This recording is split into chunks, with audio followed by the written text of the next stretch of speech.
La vie doit être vécue en direction de l'avenir, mais elle ne peut être comprise que le regard tourné vers le passé.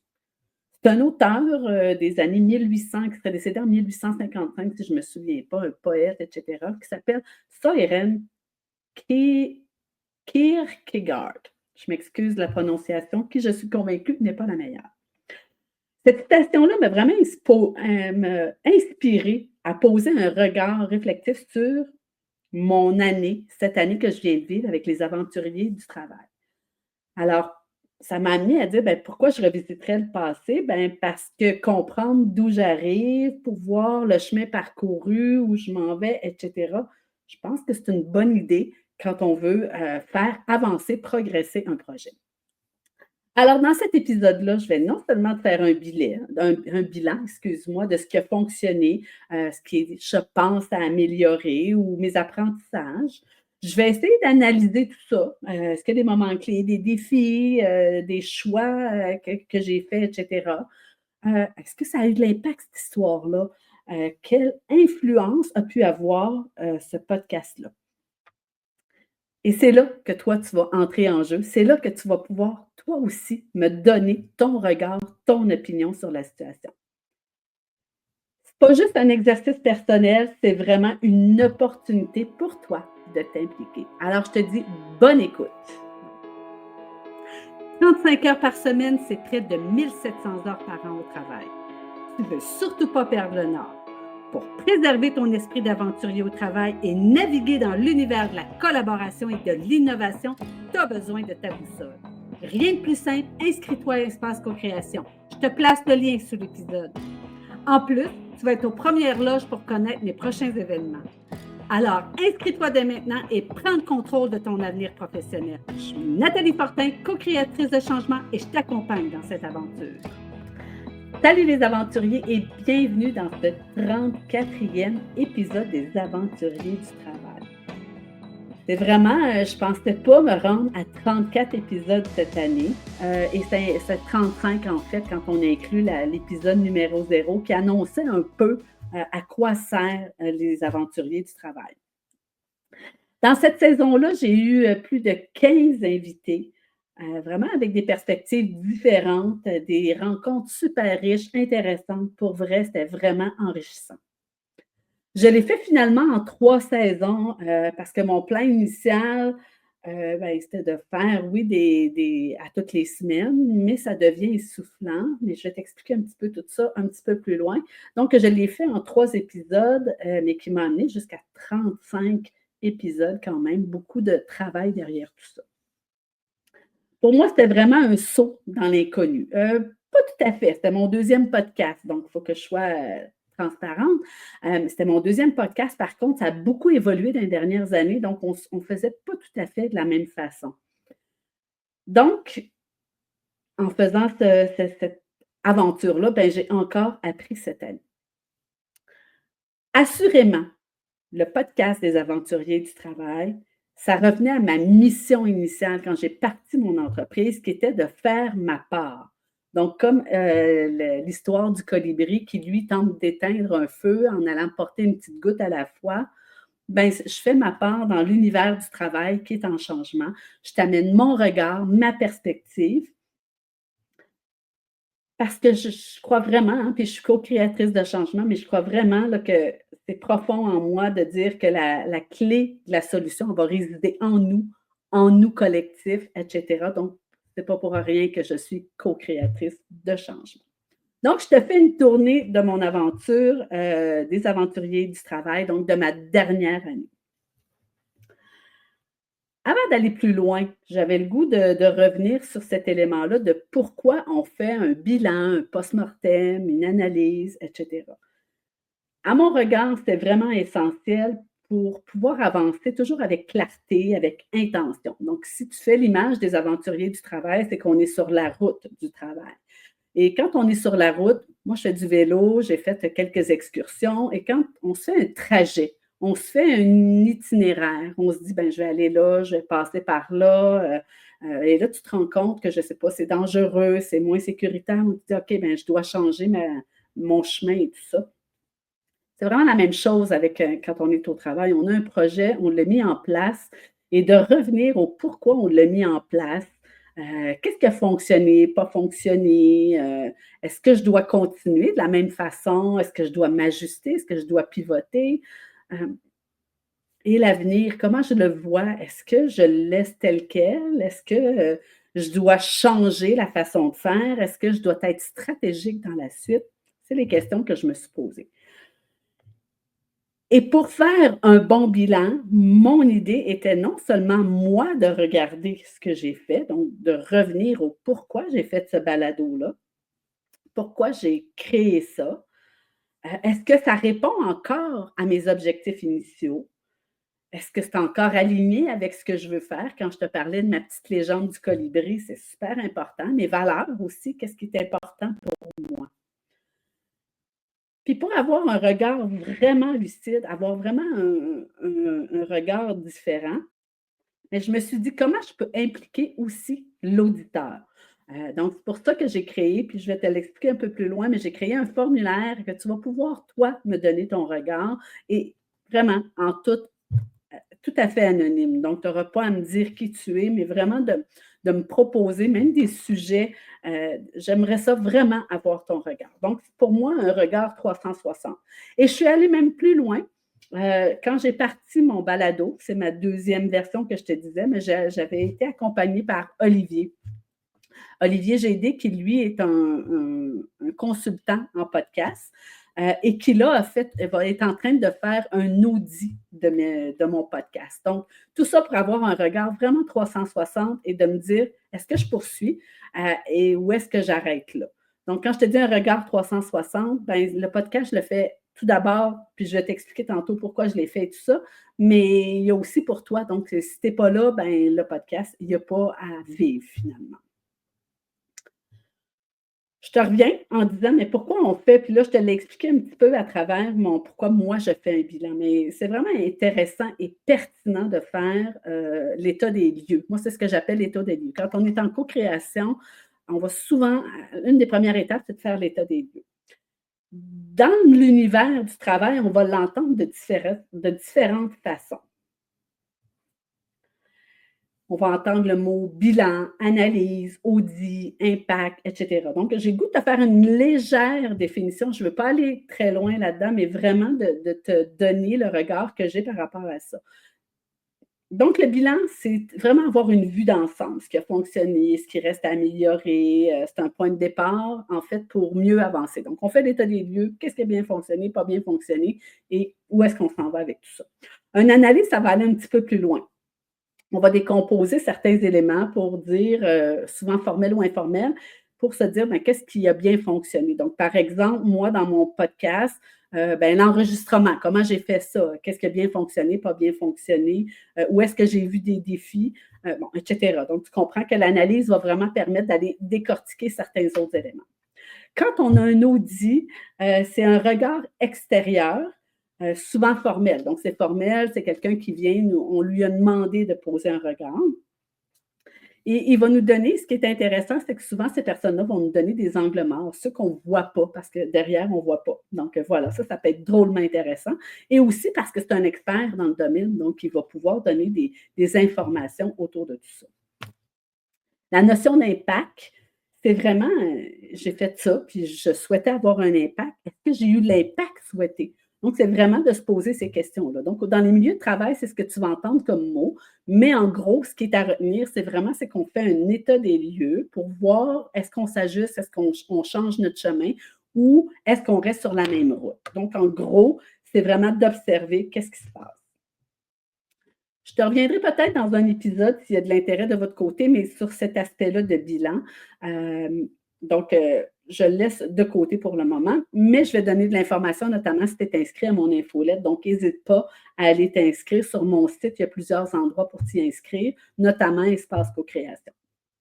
Mais pour l'instant, je ne vais pas plus loin que ça. Je reviens à mon bilan de ma première année des aventuriers du travail. Donc, l'origine de cette aventure-là, pourquoi j'ai lancé le podcast des aventuriers du travail? En fait, moi, je suis en offre de service. Je suis pas en je ne vends pas un bien. Donc, ce que je vends, c'est ma philosophie, ma façon de travailler, donc co-créer, l'espace de collaboration, c'est ce que je vends. Je le vends de différentes façons avec une planification stratégique, une gestion de conflits, un team boss qui est la charte d'équipe, toute l'analyse du climat organisationnel, l'aspect efficacité. Tantôt, je vais parler de la machine à saucisses à ce moment-là. Bref, moi, je vends ça par des services que je rends concrètement en organisation. Par contre, le défi, comme il y a beaucoup de gens dans la consultation, mais c'est de vraiment voir c'est quoi son approche à elle. Et l'aspect co-création arrive dans les dernières années dans les milieux de travail. Donc, qu'est-ce que la réelle co-création, l'espace de collaboration? Comment on fait pour intégrer les idées des différentes personnes et tout ça? Donc, l'idée du podcast était vraiment de mettre en lumière cette approche-là que j'ai, qui, dans la vie, a pris la forme avec Rosa. Mais c'est vraiment de te l'amener, de te le présenter au quotidien, mais à travers différents sujets, perspectives, etc. Pour toi, l'auditeur, ben, je me disais, c'est bien beau de faire un podcast pour moi, mais il faut que ça serve de l'autre côté. Et c'est là où ben, j'ai été faire des rencontres. C'est là où je me suis dit, ben, c'est intéressant d'avoir des invités et de les amener à présenter ce qu'ils font.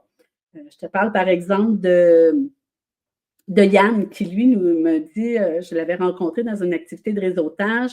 Tu te souviendras, je ne me souviens pas de l'épisode, là, mais où on parlait d'intelligence artificielle. Et il me disait, dans cette activité de réseautage-là, c'est un de mes gros morceaux au travail quand j'arrive dans une organisation d'expliquer à quoi ça va servir, de rassurer les humains. Donc, c'est pour cette raison-là que je l'avais invité. Je pense à Kevin que j'ai invité pour parler de l'univers du travail qui est en changement. Bien, c'est un acteur présent dans une communauté autour du champ du travail. Donc, lui, s'il ne connaît pas le changement au travail, bien, il n'y a pas grand monde qui va le connaître. Donc, c'était pour vraiment se faire un tableau, une perspective du changement au travail. Donc, tous ces invités-là que je rencontre au fil du temps dans des activités de réseautage, dans une discussion entre amis, c'est vraiment cette façon-là que j'ai nourri le podcast et aussi j'ai répondu à des questions des auditeurs. Donc, j'ai eu à certains moments, ça sur un réseau LinkedIn, Facebook, même sur YouTube, j'ai eu des commentaires. D'arriver dans une activité de réseautage et qu'une personne me dit: «Ah, j'ai entendu tel épisode». Donc, toutes ces discussions-là, ces interactions-là me permettent de nourrir le podcast. Donc, c'est la façon dont moi j'ai fait tout ça. J'ai rencontré des défis dans la dernière année, assurément. Tout l'aspect, créatif. Moi, je suis super bonne dans le collectif. Donc une de mes forces, c'est l'écoute et de comprendre les différents regards pour en faire un morceau. Quand tu arrives tout seul derrière le micro, comme aujourd'hui, c'est un petit défi donc que j'ai apprivoisé tout au long de l'année, et que je me suis structurée pour pouvoir essayer de lui donner une forme.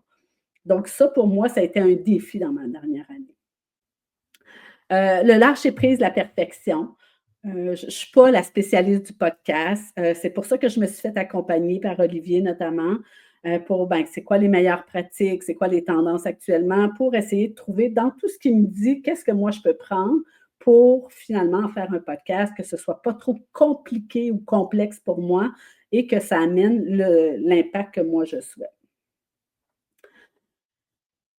Toute l'énergie que ça prend, ça a été aussi un défi rencontré, pour, avancer à travers tous les différents sujets, mais ça a été de se donner une routine et de définir ma routine à moi qui me permet de choisir les sujets, de voir quel angle je vais l'apporter, comment je vais le présenter, de tout structurer les rencontres avec les gens et cetera. Donc ça demande du temps. Donc comment je me structure à travers mon travail pour pouvoir amener tout ça.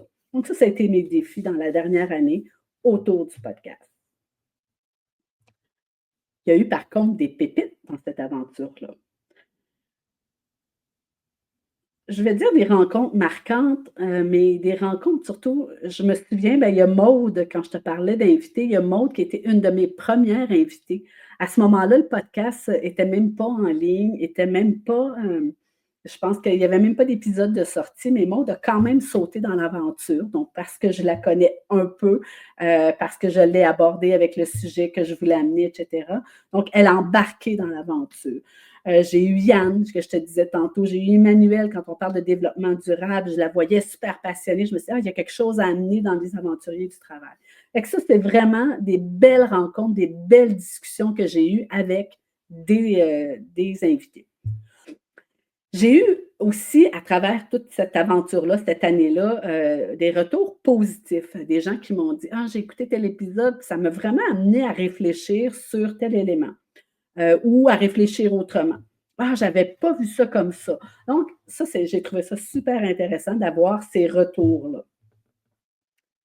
Heu, Tout aussi les retours des questions, des gens qui me disaient, ben, par exemple, ta charte des aventuriers, comment tu l'utilises, Nathalie? Je l'ai pris, puis je ne sais pas trop comment utiliser ça.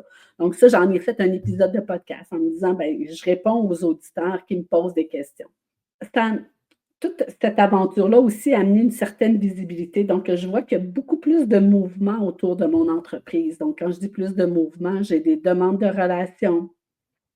Ben, je vois l'écoute, je vois les statistiques qui passent sur l'écoute de mon podcast. Donc, je vois qu'il y a du monde à l'autre bout, qui écoute et c'est écouté assez régulièrement. Donc, un épisode qui est sorti dans les premières, elle peut être écoutée aujourd'hui parce que les gens vont aller voir, il y a un sujet qui les intéresse. Donc, je vois qu'il y a de l'impact.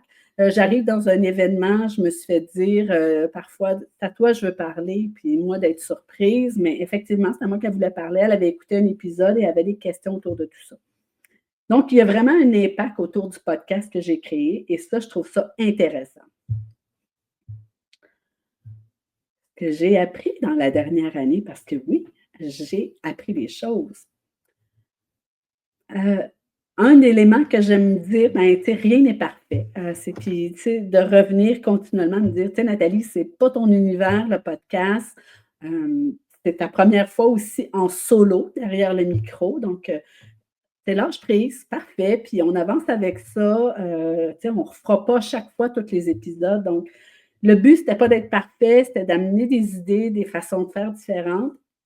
Et aujourd'hui, ben, le bilan va me permettre de voir comment je structure la suite et s'il y a une suite. Donc, c'est vraiment autour de tout ça que ma réflexion va se poser.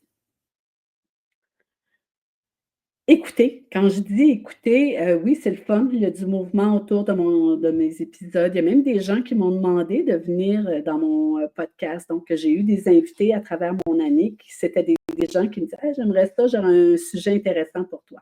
Fait que ça, c'est vraiment intéressant, mais et c'est là où je vais avoir besoin de toi, tu sais, c'est d'avoir, un retour de tout ça. Est-ce que mes choix étaient les bons? Est-ce que tu as aimé ça? Qu'est-ce que tu garderais? Qu'est-ce que tu enlèverais?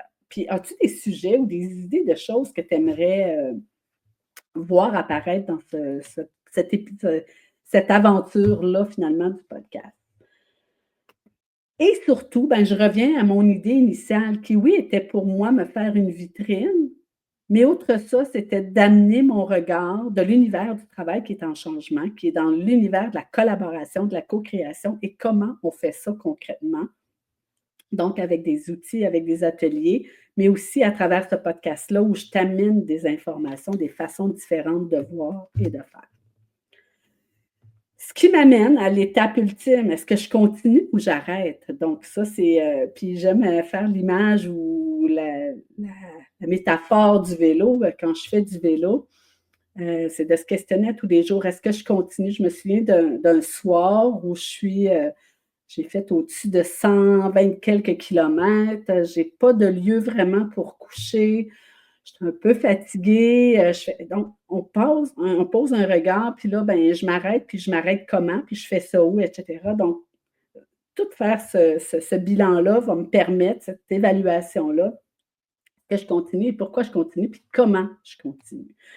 Donc, pour moi, à ce stade-ci, je te dis, j'ai aimé l'aventure, des aventuriers du travail. J'ai aimé les rencontres que j'ai faites. J'ai aimé être seule au micro. Ça m'a appris à travailler différemment quand j'ai comme aujourd'hui, l'épisode que j'ai fait aujourd'hui, ben, je m'amène une certaine structure qui fait que, ben, je pense qu'il y a une certaine cohérence dans ce que je fais. J'ai vraiment une passion du regard des autres. Donc, comme je te disais, moi, une des façons de monter mon contenu, ça peut être une phrase que j'entends, un article que j'ai lu dans un journal. Tout ça m'amène à avoir des perspectives différentes. Je ne peux pas avoir toutes les perspectives. Donc, ça m'amène des perspectives différentes et c'est ce que j'essaie de présenter dans Les Aventuriers du travail. Écoute, toutes les rencontres, moi, j'aime à dire que chaque personne est chaque rencontre, pour moi, il y a une pépite à aller chercher. Chaque discussion, il y a des pépites à aller chercher. Donc, pour moi, j'ai eu énormément de pépites dans ma dernière année.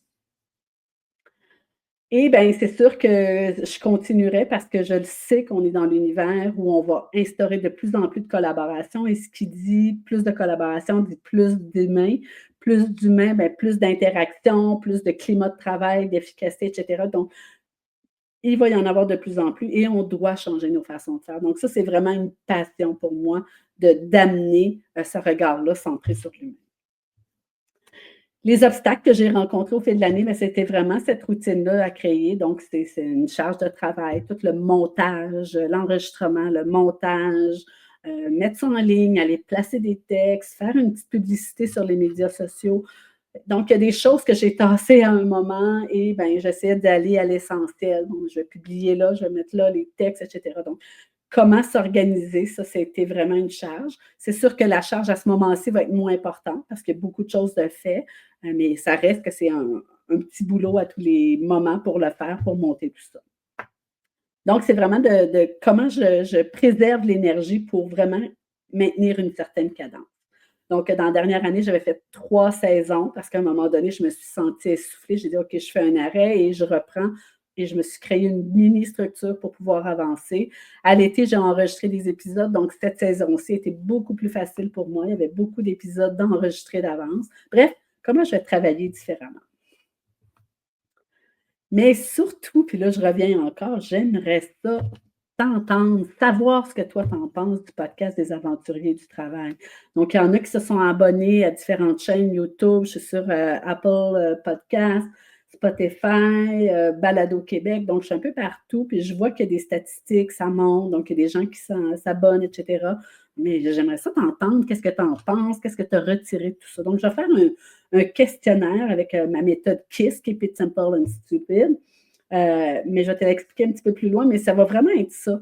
Et tu n'es pas obligé de répondre à toutes les questions. Et c'est vraiment je ne demande même pas ton courriel, je veux vraiment avoir juste ton impression.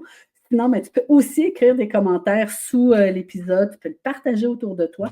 Déjà, quand les gens partagent, pour nous, ceux qui font des podcasts, on sait que c'est une réponse. Ça veut dire que j'ai aimé ça, je l'ai partagé à quelqu'un, j'ai pensé à quelqu'un à qui ça pourrait servir, etc. Donc, j'ai besoin d'avoir cette nourriture-là, d'aller chercher ce regard-là que tu as de mon épisode. Et pour moi, c'est toujours très nourrissant.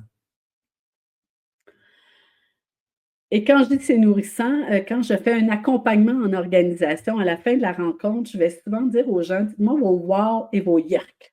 En passant, les yerks font toujours mal à entendre. Par contre, quand ils sont expliqués, mais c'est ce qui aide à construire et à améliorer. Donc, je vous le dis, c'est dérangeant. Par contre, je sais que ça m'aide à construire et à améliorer la suite. Donc, si tu es là aujourd'hui comme aventurier du travail, si tu as le goût d'avoir ou d'entendre encore ou d'avoir des sujets que tu aimerais, et cetera, ben, je t'invite à aller répondre à mon questionnaire qui, je me répète, est anonyme.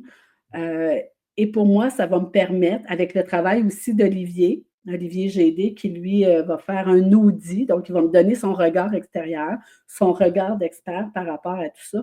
Donc, un coup, je vais avoir fait ce 360-là, pour moi, ça va être plus intéressant et facile d'aller vers l'avant. Donc, pour te dire, puis ce bilan-là va être super simple. Keep ce qu'on garde, en fait, hein, ce qui fonctionne bien, tu sais, d'après toi, qu'est-ce qui est bon à garder? Improve, qu'est-ce qui peut être perfectionné? Qu'est-ce qui doit être amélioré dans tout ça? Qu'est-ce Quand je dis keep it simple, le KISS, donc le keep, improve, start, qu'est-ce que tu aurais-tu des idées pour aller plus loin? As-tu des suggestions de sujets, des idées ou comment tu aimerais voir l'épisode? Tu sais, va dans tous les sens que tu souhaites. ou qu'est-ce que stop, arrête ça, ça c'est pas bon, ça ne marche pas. Donc, c'est vraiment ces 4 questions-là, aussi simples que ça, pas obligé de répondre à tout. Tu me réponds à tout ça et moi, ben, avec ce que vous allez dire, je vais pouvoir construire pour la suite, s'il y a une suite. Donc, ça va tout faire partie de ma réflexion. Donc, je t'invite vraiment à répondre à mon questionnaire et ou, comme je disais, tu peux même prendre une rencontre. J'offre toujours un 30 minutes gratuit. Donc, si tu as le goût de me jaser, n'hésite pas à prendre un rendez-vous. Je vais tout placer les liens en dessous. Partage au pire cet épisode, mets-moi des étoiles, mets des commentaires. Ça permet de voir est-ce que les gens sont là puis est-ce qu'ils aiment le podcast. Et ultimement, ben, je vais placer le lien vers le questionnaire. Donc, n'hésite pas à compléter et à dire vraiment ce que tu penses de cet épisode, de cette aventure-là des aventuriers du travail. Je te laisse avec une citation, c'est ce que j'aime le plus. Les seules limites que nous avons sont celles que nous nous imposons. Alors, est-ce que tu as le goût de contribuer à la suite des aventuriers du travail? Et si oui, comment? Réponds à mon questionnaire. Je te dis bonne fin de saison. Prépare-toi pour le temps des fêtes. C'est très bientôt. Donc, je te souhaite un heureux temps des fêtes. Et puis, abonne-toi à la chaîne si tu veux avoir la suite ou inscris-toi à mon espace co-création. Via mon infolette, je vous donne la suite de toute cette aventure. Je te dis joyeux temps des fêtes et qui sait, à très bientôt. Et voilà, c'est tout pour aujourd'hui. Merci d'avoir partagé la route avec moi. Si tu as aimé, n'hésite pas. Partage, mets des étoiles, des commentaires pour que d'autres aventuriers trouvent la route. Ensemble, redéfinissons les règles du jeu du travail et engage-toi avec énergie. Et souviens-toi, les aventuriers du travail, c'est ta dose de bonheur et le chemin vers ta réussite.